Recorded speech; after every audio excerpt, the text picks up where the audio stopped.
Bonjour Pierre Hillard. Bonjour. Vous êtes l'auteur de nombreux livres évoquant la notion de nouvel ordre mondial. Pouvez-vous nous en citer quelques-uns?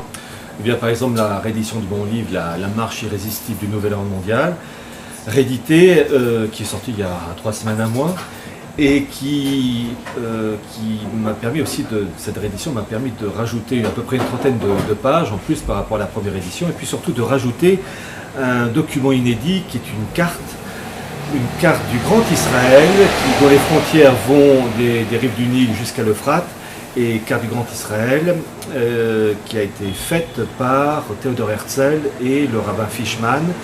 Et cette carte a été sortie plutôt éditée, à l'origine en 1982, grâce à Israël Shah, qui était le président à l'époque de la Ligue israélienne des droits de l'homme, donc vraiment bien dans le mot du système.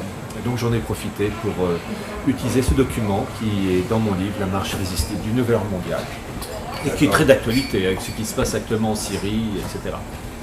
Ma toute première question sera simple, qu'est-ce que le mondialisme?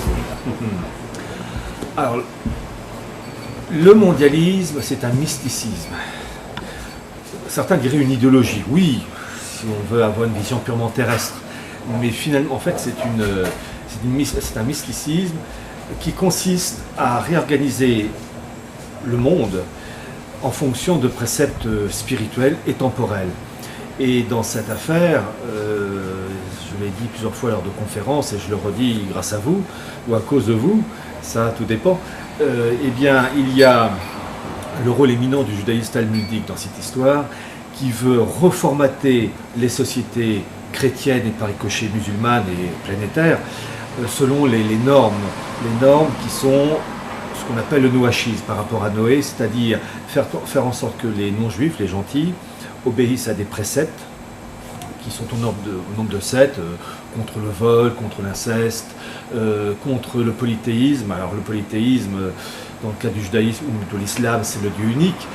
Dans le cas du catholicisme, c'est ce qu'on parle de la religion trinitaire avec la Sainte Trinité. Alors les catholiques, les chrétiens considèrent que le christianisme est une religion monothéiste, mais pour les rabbins, ils considèrent que c'est un trithéisme, polythéisme, donc il faut réformer tout ça, réformer de telle manière d'aboutir à ce qu'ils appellent un catholicisme d'Israël pour l'ensemble de l'humanité, enfin pour les non-juifs. Et le peuple juif, considéré comme le peuple prêtre, doit être l'intermédiaire entre le Dieu unique et le reste de l'humanité.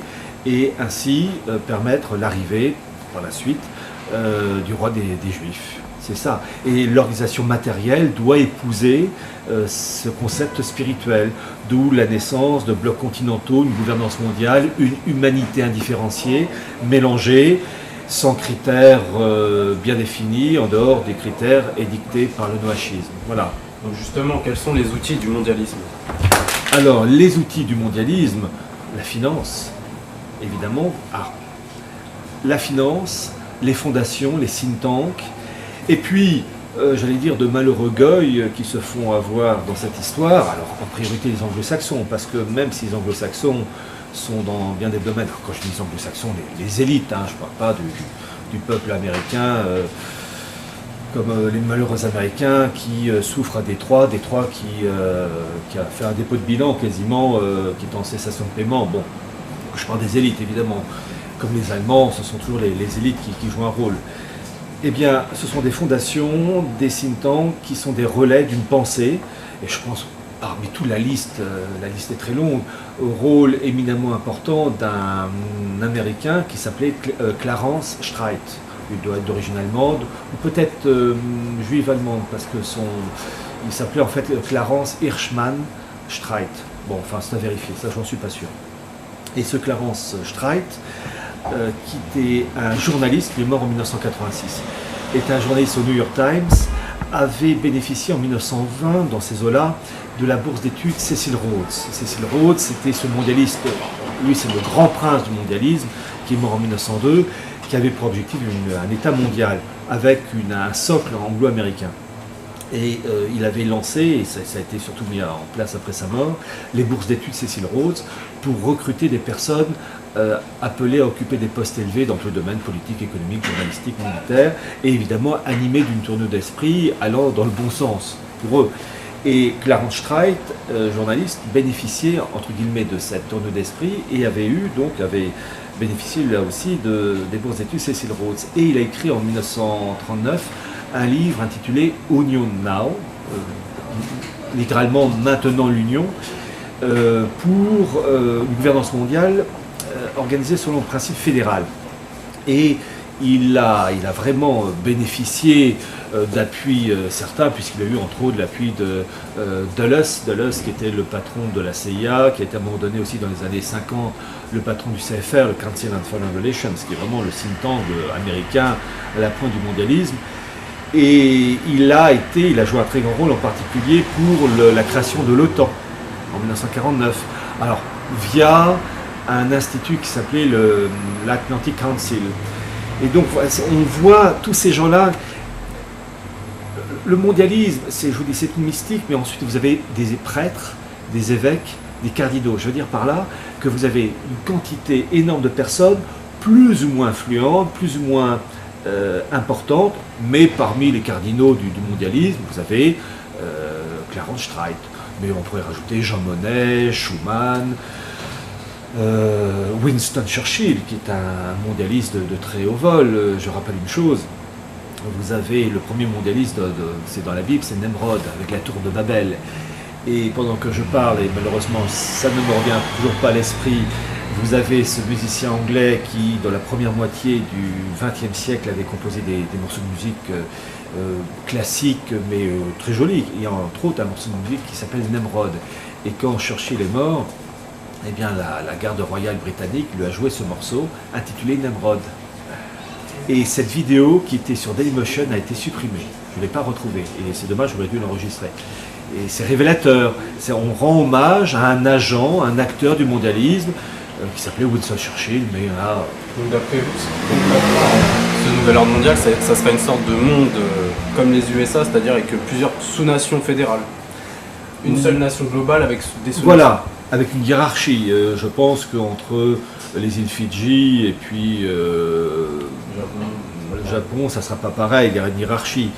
Et il y aura une hiérarchie au sein de l'humanité. D'ailleurs, vous avez ça dans le bouquin de Huxley, vous avez l'humanité divisée en 5 groupes, je crois, grâce à des manipulations génétiques, et ça on y est en plein actuellement, où vous avez les très intelligents, les moins intelligents, puis en dernier groupe, c'est-à-dire ceux qui sont débranchés, mais enfin ceux qui regardent The Voice ou Story, enfin je ne sais même pas comment ça s'appelle tellement c'est débile. Oui, voilà, eux c'est la dernière catégorie, ils sont nombreux. Mais victimes aussi. Victimes parce que je peux à titre personnel avoir la dent dure contre ces jeunes et moins jeunes, mais je me dis toujours aussi, ce sont des victimes, il ne faut jamais oublier ça. Et que peut-être s'ils avaient eu des parents à la hauteur, ils seraient comme nous. Et il y a un côté chance. Hein. À titre personnel, j'ai la chance d'avoir eu un milieu familial qui m'a sauvé. J'aurais eu des parents comme ces jeunes qui regardent ces émissions à la con, aussi bien je serais comme eux. Et vous peut-être. Il y a un côté chance et je les critique, mais un peu, oui quand même, mais avec indulgence parfois. Vous expliquez que le mondialisme veut mettre en place une religion mondiale appelée le noachisme. Quels sont ses préceptes et en quoi sont-ils négatifs? C'est remettre à l'honneur le Dieu d'Israël. C'est ça la finalité. La finalité, c'est reconstruire le monde en fonction de critères politiques, économiques et spirituels correspondant au judaïsme talmudique. C'est ça la finalité. Évidemment étalé sur des générations. Alors, pendant des siècles, pendant en fait 2000 ans, l'Église catholique a été un excellent ralentisseur, pour ne pas dire un frein, mais depuis Vatican II, les choses ont explosé. Il faut lire, alors là, tout le monde peut vérifier, le livre extraordinaire de Gerd Rickner, j'ai déjà évoqué son nom, qui a été pendant 60 ans le secrétaire du Congrès juif mondial de 1936 jusqu'aux années 90, à la fin, qui a terminé comme secrétaire général d'honneur, un truc comme ça. Bon. Et qui raconte l'action du Congrès juif mondial dans Vatican II. Et il dit bien qu'ils ont remporté la partie. Il le dit d'ailleurs, que tout ce que Vatican II a fait en faveur des Juifs pour finalement réintégrer la synagogue dans les structures de l'Église, il dit c'est un acte révolutionnaire qui a toujours été condamné en temps normal par tous les pères de l'Église. Il le dit d'une manière, avec une franchise, il dit bien que c'est un bouleversement complet. Ben oui, c'est la synagogue, ce qui explique le comportement d'un Jean-Paul II qui va dans une synagogue, le comportement de Benoît XVI, le comportement du pape François. Oui, mais le pape François, sauf si le message, le document a été enlevé, mais vous allez sur le site Naibrit, la franc-maçonnerie juive, Naibrit d'Argentine, à la date du 13 mars 2013, jour de l'élection du pape François, les Naïbrites d'Argentine rendent hommage à l'élection du pape François. On se dit, mais attendez, la franc-maçonnerie, l'Église l'a toujours condamnée depuis 1738 avec le pape Clément XII, et depuis à chaque fois, et puis la synagogue depuis 2000 ans. Et donc on a le concentré des deux, qui rend hommage au pape François. On dit, attendez, il y a un truc qui cloche. Donc c'est là où on se rend compte que c'est des relais. Puis vous avez le cardinal Bergoglio qui a participé à la fête d'Hanouka en tant que cardinal. Il y a la vidéo sur YouTube. Bon, il peut se faire circoncire et c'est bon.